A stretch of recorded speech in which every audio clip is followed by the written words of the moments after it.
Berjumpa kembali di mata pelajaran kimia. Jadi pada pertemuan kali ini kita akan membahas aturan biloks dan penentuan biloks suatu unsur. Jadi hal yang pertama kita harus mengetahui apa itu biloks atau bilangan oksidasi. Bilangan oksidasi adalah angka atau bilangan yang menyatakan banyaknya elektron yang telah dilepaskan atau diterima oleh suatu senyawa atau dalam suatu atom dalam suatu senyawa. Biloks diberikan tanda positif jika atom melepaskan elektron dan biloks bernilai negatif jika atom menerima elektron. Kemudian ada aturan biloks yang pertama, ini harus benar-benar dipahami dan diingat ya. Yang pertama, unsur bebas memiliki biloks 0. Unsur bebas tersebut contohnya. Oke, jadi di sini apa itu unsur bebas? Jadi saya berikan dulu penjelasan sedikit saja. Unsur bebas di sini adalah unsur yang tidak berikatan itu dengan atom jenis lain. Jadi contohnya untuk yang logam, biasanya dia berupa unsur yang monoatom. Di alam dia berupa misalnya Na saja, Fe saja, Cu saja, Ag saja. Jadi dia tidak berikatan dengan atom jenis lainnya. Oleh karena itu dikatakan unsur bebas, di mana biloksnya adalah 0. Ingat ya, tidak ada muatan. Kemudian kalau yang non-logam, nah, seperti contoh di atas, yang umumnya non-logam, dia berupa unsur yang poliatom. Jadi, tetap jenisnya satu jenis, tapi jumlahnya lebih dari satu, seperti H2, O2, P4, S8. Nah, bisa dilihat, dia kan tidak berikatan dengan atom jenis lainnya. Jadi, di alam, dia berupa unsur bebas yang biloksnya nilainya adalah 0. Nah, itu adalah unsur bebas. Aturan kedua, nah di sini biloks H dalam senyawa pada umumnya adalah 1. Jadi pada umumnya adalah 1. Kecuali pada hidrida. Jadi udah diberikan ya, hidrida itu apa? Persenyawaan hidrogen dengan logam. Ini contohnya NaH. Di mana Na kita mengetahui bahwa Na dia adalah logam golongan 1A. Kemudian Ba dia adalah logam golongan 2A. Jadi ketika H berikatan dengan logam, dia nilainya adalah -1. Aturan ketiga. Nah, jadi aturan ketiga dikatakan bahwa biloks O pada umumnya adalah -2. Jadi umumnya adalah -2. Diingat, kecuali, nah ini aja yang dilihat ya, kecuali pada peroksida. Jadi kamu harus pahami dan hafalkan. Jadi peroksida rumus kimianya adalah H2O2. Di sini biloks O-nya yang -1. Dan pada superoksida K2O. Di superoksida ini persenyawaan oksigen dengan golongan alkali ya. Ada superoksida, ada peroksida, ya. Ini persenyawaan oksigen dengan golongan alkali atau golongan 1A. Jadi dipahami biloksnya. Dia umumnya -2, tetapi ada 2 pengecualian. Berikutnya, aturan yang keempat. Nah, ini biloks unsur logam selalu bernilai positif. Nah, kita kan belajar ikatan kimia kemarin bahwa logam tersebut dia akan cenderung melepas elektron, oleh karena itu dia pasti bernilai positif. Jadi seperti ini. Golongan 1 plus 1, golongan 2 plus 2, golongan 3 plus 3. Berikutnya, untuk aturan kelima, biloks suatu unsur dalam ion monoatom atau ion tunggal itu sama dengan muatannya. Jadi perhatikan ini. Misalnya ada ion, mono itu artinya jenisnya 1. Ada ion Fe saja. Muatannya +3, otomatis biloksnya pasti sama gitu ya. Fe monoatom jenisnya 1, muatannya +2, biloksnya pasti sama. Oke, sama juga dengan oksigen. Jadi seperti itu maksudnya ya. Jadi kalau dia berupa ion, misalnya saya tuliskan Al 3+, biloksnya sudah pasti +3. Berapapun muatan ionnya, ingat, monoatom, jenisnya 1. Sekianlah biloksnya. Aturan berikutnya, oke, biloks golongan 7A adalah min 1 F Cl BRI. Jadi seperti ini, harus hafalkan golongan 7A. Nah, ini jumlah biloks unsur-unsur dalam suatu senyawa adalah 0. Nah, paham ini? Kita akan belajar caranya menghitung. Contohnya, oke, misalnya saya punya senyawa HCl kan, oke. Dimana H kita tahu tadi nilainya adalah plus 1. Jadi totalnya, artinya apa yang namanya biloks yang ini? Nah, artinya biloks H ditambah biloks Cl nilainya harus 0. Nah, oleh karena itu biar 0, berapakah harga Cl yang saya berikan? Biar 0, ya pasti harganya adalah min 1. Jadi biloks Cl adalah min 1, biloks H adalah plus 1. Paham? Lagi misalnya saya punya H2SO4. Pelan-pelan ya. Di jumlahnya adalah 0. Yang kita hitung adalah biloks H ditambah biloks S ditambah biloks O, totalnya harus 0. Di mana H-nya ada 2, S-nya ada 1, O-nya ada 4. Itu dia. H biloksnya di aturan pertama plus 1 kan? Jadi plus 1 dikalikan 2 ditambah S-nya. Nah, saat ini saya bertanya S. Kemudian O-nya min 2 dikalikan 4. Totalnya harus 0. Jadi dihitung ya.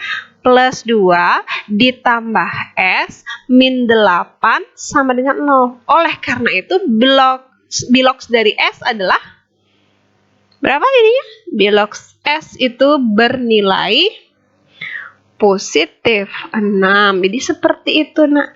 Jadi total biloksnya itu adalah 0 untuk senyawa. Oke? Nah, oke. Kalau jumlah biloks unsur-unsur dalam suatu ion poliatomik adalah sesuai muatannya. Contohnya lagi seperti tadi saya contohkan. Oke. SO2 min. Nah, ini ditanyakan S. Ini namanya ion poliatom. Ion poliatom adalah ion yang terdiri dari lebih dari satu jenis atom. Beda sama ini, nak. Ini namanya monoatom. Terdiri dari satu jenis saja. Otomatis biloksnya itu sama dengan plus 3. Nah, sedangkan yang ini, jadi kalau saya bilang biloks S ditambah 2 kali biloks O itu sama dengan, sama dengan ini, sorry ya, SO2 2 min ya. Nah, sama dengan min 2. Jadi kita hitung S-nya berapa, O-nya kita tahu min 2. Jadi biloks X berapa, nak ya? Biloks S di sini adalah sebesar, kita hitung ya, min 2 ditambah 4. Jadi S-nya sendiri adalah plus 2. Jadi seperti itu maksudnya ya. Oke, kita akan belajar menggunakan konsep biloks dalam penentuan reaksi redoks. Untuk contoh soal dan pembahasan yang pertama, di sini diberikan soal mengenai disuruh menunjukkan perubahan bilangan oksidasi suatu unsur, diberikan reaksi. Jadi kita akan belajar menentukan perubahannya. Dasarnya adalah harus paham aturan biloks yang disampaikan. Oke, misal pada senyawa FeCl3, biasanya yang ditanya yang mana sih? Itu banyak bertanya ya. Jadi patokannya aturan dulu dari Fe dan Cl yang diketahui di aturan itu biloksnya Cl kan. Cl itu golongan 7, jadi biloksnya itu adalah min 1. Karena ada 3 dikali 3, jadi totalnya adalah min 3. Nah, seperti tadi, untuk senyawa yang netral muatannya harus 0, min 3. Berapakah ditambah berapakah biar 0? Itulah nilai Fe. Berarti Fe-nya di sini lah plus 3 gitu ya. Ini adalah biloksnya. Ini biloks Fe dan ini adalah biloks Cl. Ini tetap ya. Bukan min 3-nya, ini setelah dikali. Oke, berikutnya kayak H2S. Yang mana dicari, Ibu? Ya seperti biasa, diketahui H dulu. H itu biloksnya adalah plus 1 karena ada 2. Jadi totalnya dia plus 2. Biloksnya tetap ini. Sekarang berapakah saya berikan harga S biar 0? Jadi S-nya biar 0, jadinya min 2. Jadi ini biloksnya. Lanjut, FeCl2 seperti tadi yang diketahui adalah Cl. Cl min 1, ada 2 berarti min 2. Harga Fe biar 0, berarti kita berikan harga, berarti plus 2. Ini blok Fe, ini tetap blok Cl. H dan Cl nih sama-sama diketahui ya, sudah hafal H itu plus 1, Cl itu nilainya min 1. Nah, S, lihat di sini dia tidak bermuatan, dia tidak berikatan dengan unsur yang lainnya. Inilah yang namanya unsur bebas. Jadi biloxnya adalah 0. Nah, untuk melihat perubahan, satu-satu lihat atomnya ya, kiri kanan gitu caranya. Misalnya Fe di kiri berapa? Fe di kiri biloxnya plus 3. Fe di kanan biloxnya plus 2. Apakah berubah? Iya. Mengalami kenaikan atau penurunan. Jadi kita lihat dari plus 3 ke plus 2, dia mengalami penurunan. Penurunan bilox, inilah yang namanya reaksi reduksi. Cl-nya berubah tidak? Coba Cl di kiri tetap min 1. Cl di kanan tetap min 1, tetap min 1. Artinya tidak berubah. Berikutnya, H2S. H-nya lihat. H di kiri plus 1, H di kanan plus 1. Tidak berubah. Lanjut S. S di kiri adalah min 2. S di kanan adalah 0, berarti dia berubah. Jadi S-nya di sini mengalami perubahan bilox dari min 2 ke 0, mengalami kenaikan. Berarti di sini mengalami reaksi oksidasi. Jadi ada reaksi reduksi, ada reaksi oksidasi. Inilah yang namanya reaksi redoks. Nah, ada beberapa istilah yang harus kita pahami dalam persamaan reaksi. Ada istilahnya namanya reduktor. Ada istilah namanya oksidator. Reduktor adalah zat atau senyawa yang mengalami oksidasi. Jadi kebalikannya ya, tor ini pelakunya. Kalau mengalami oksidasi namanya reduktor. Kalau mengalami reduksi namanya oksidator. Nah tadi F yang mengalami reduksi adalah Fe-nya, tapi tetap sebutkan senyawanya. Jadi FeCl3 mengalami reduksi, berarti dialah oksidator. Gitu, dia ada kebalikannya ya. FeCl3. Ingat senyawanya disebutkan, jangan Fe-nya saja. Sedangkan H2S mengalami oksidasi, berarti dia adalah reduktor. H2S. Ingat itu, walaupun hanya S yang berubah. Nah, sekarang kalau pertanyaan saya, FeCl3 apa namanya? FeCl2 apa namanya? S apa namanya? Nah, untuk yang di sebelah kanan atau hasil, itu adalah hasilnya. Namanya hasil, ini sesuai proses oksidasi. Nah, lihat kalau hasil oksidasi hasilnya serat, oh berarti dia S. Tidak kebalik ya. Kalau reduktor oksidator, tor baru kebalikannya.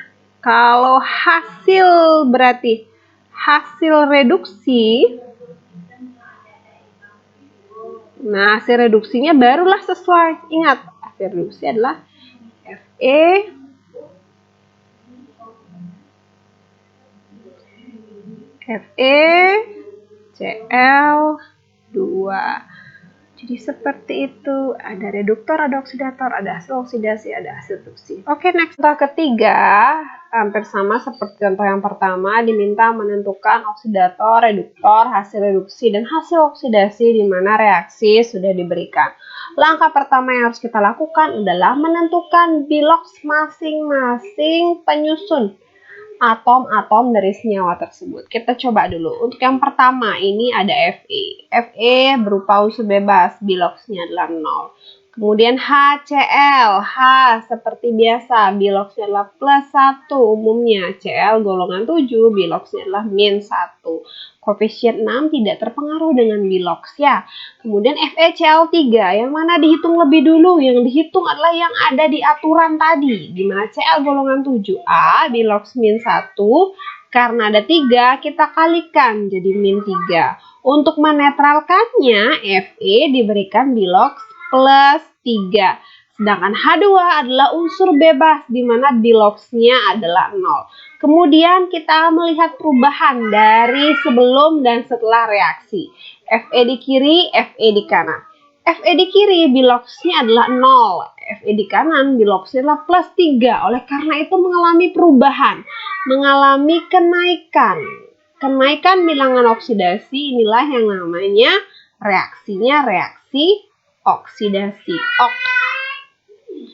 Sedangkan H di kiri plus 1, H di kanan 0. Berarti dia mengalami penurunan Bilox. Penurunan Bilox inilah yang dikatakan reaksi reduksi. Nah, seperti tadi, yang namanya oksidator adalah senyawa atau unsur yang mengalami penurunan bilangan oksidasi. Jadi oksidator yang mengalami reduksi, siapa yang mengalami? Nah, di sini adalah senyawanya adalah HCl. Jadi kita tulis HCl. Kemudian reduktor yang mengalami kenaikan. Siapakah yang mengalami kenaikan? Oh, di sini adalah Fi. Selalu ya, reduktor dan oksidator itu selalu unsur-unsur yang ada di sebelah kiri tanda panah pelakunya. Nah, sedangkan hasil oksidasi sesuai dengan prosesnya. Ini unsur-unsur yang ada di kanan. Hasil oksidasi kita lihat. Hasil oksidasinya adalah FeCl3. Koefisien tidak usah ditulis. FeCl3.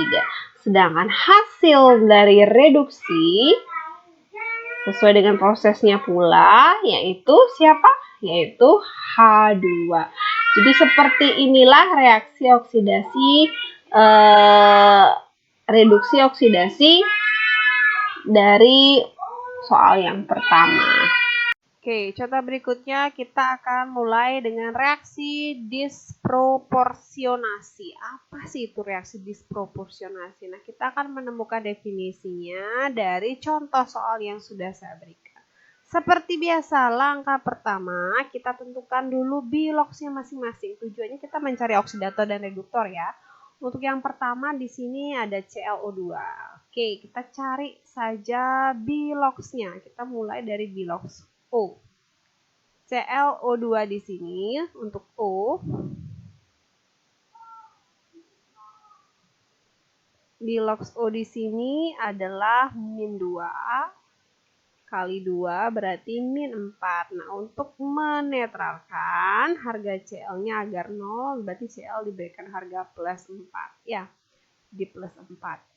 Berikutnya ada 3H2O. Oke, H2O berarti ini plus 1 kali 2 plus 2 berarti O-nya adalah min 2.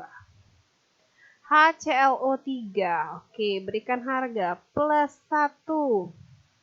Min 2 dikali 3, min 6. Nah, harga Cl biar totalnya adalah 0, berarti adalah plus 5.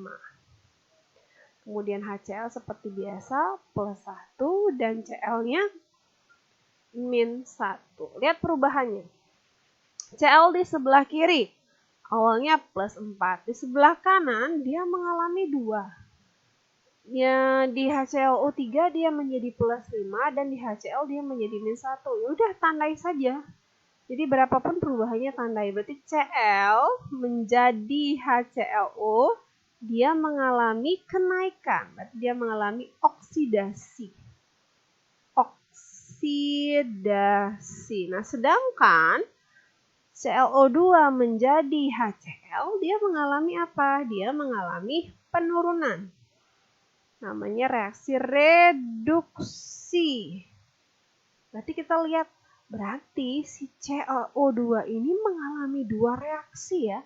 Reaksi oksidasi dan reaksi reduksi. Alias kalau saya bilang, berarti oksidator itu pasti sama dengan reduktor. Alias oksidator dan reduktornya dalam kasus ini adalah ClO2. Inilah yang namanya reaksi disproporsionasi, di mana satu senyawa atau satu unsur mengalami dua reaksi sekaligus.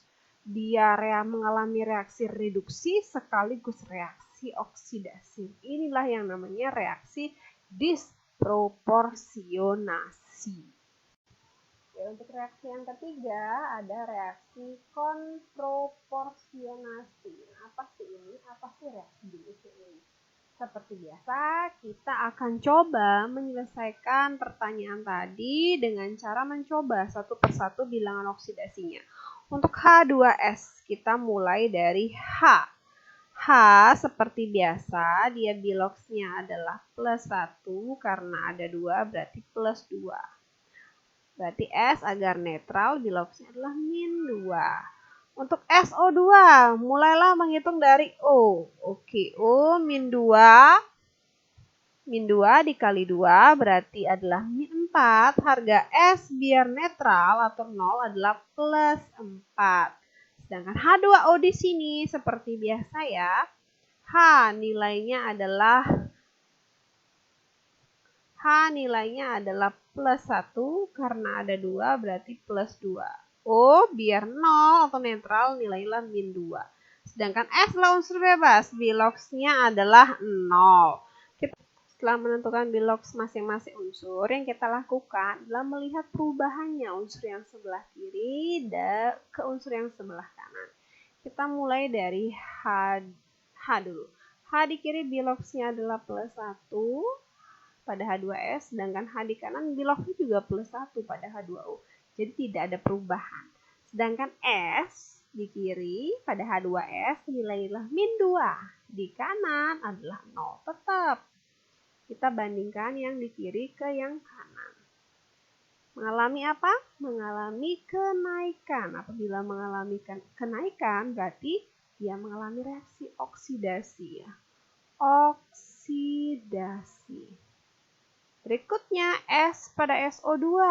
S plus 4 di kanannya. Tetap karena ada satu-satunya berarti dia pakai patokan ya.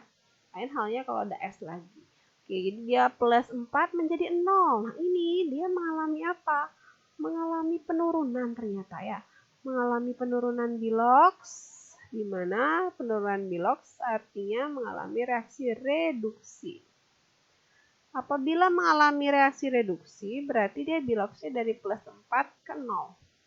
Oke, jadi seperti itu. O kita cek tidak mengalami perubahan, tetap min 2, tetap min 2. Oke, sekarang kalau ditanya, saya tanya dulu ya. Oksidator siapa? Oksidator yang mengalami reduksi berarti adalah SO2. Sedangkan reduktornya siapa ya? Reduktornya yang mengalami oksidasi berarti H2S. Nah, bedanya apa di sini? Bedanya yang namanya konproporsionasi adalah di mana hasil dari oksidasi ini sama dengan hasil reduksi. Dalam hal ini, hasil oksidasi dan reduksinya berupa S.